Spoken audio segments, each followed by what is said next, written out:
নমস্কাৰ বন্ধুসকল, স্বাগতম জনাইছোঁ অসম এক্সাম প্ৰিপাৰেশ্যন ইউটিউব চেনেলটোলৈ।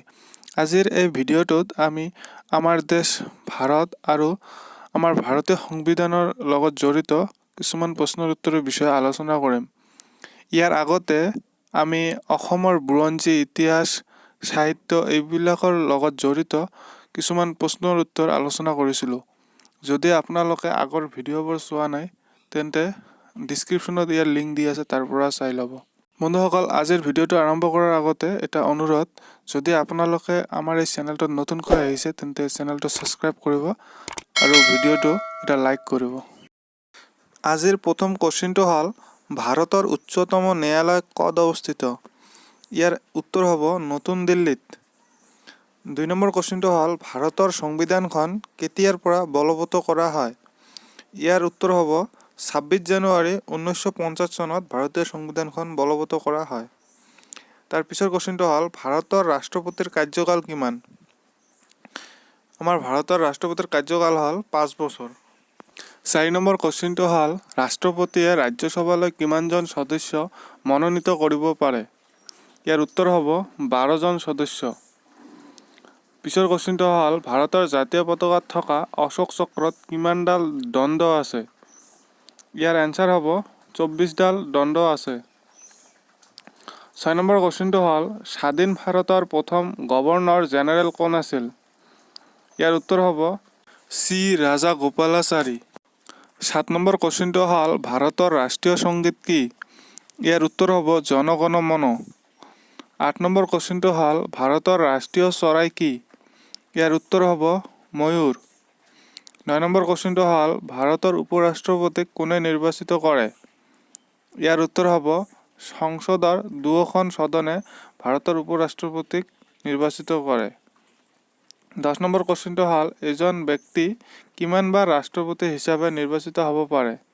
ইয়াৰ উত্তৰ হ'ব ৰাষ্ট্ৰপতি হিচাপে নিৰ্বাচিত হ'বলৈ কোনো সীমা নাই। 11 নম্বৰ কুৱেশ্যনটো হৈছে, ভাৰতত ভোটদানৰ নিম্নতম বয়স কিমান?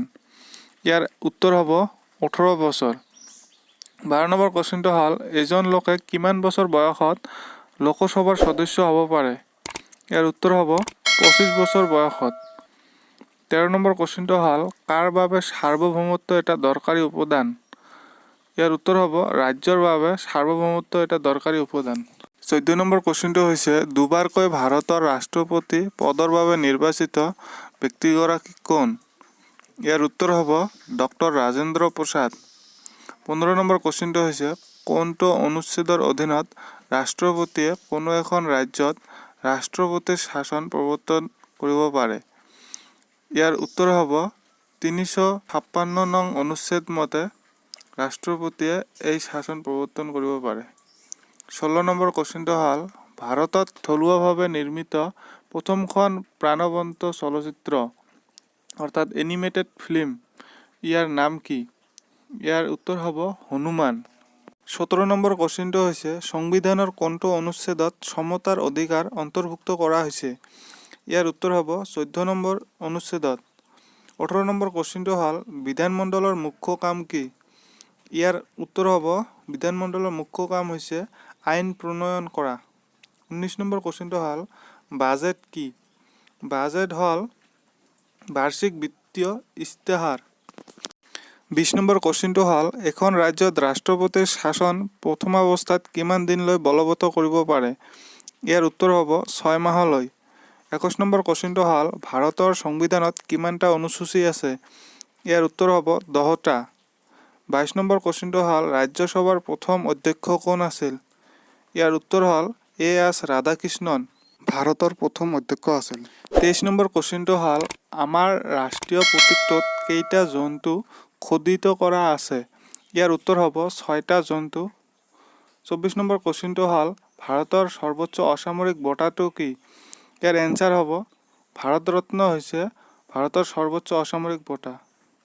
আজিৰ অন্তিমটো কুৱেশ্যন হ'ল, বিত্ত আয়োগৰ অধ্যক্ষক কোনে নিযুক্তি দিয়ে? ইয়াৰ উত্তৰ হ'ব ৰাষ্ট্ৰপতিয়ে নিযুক্তি দিয়ে।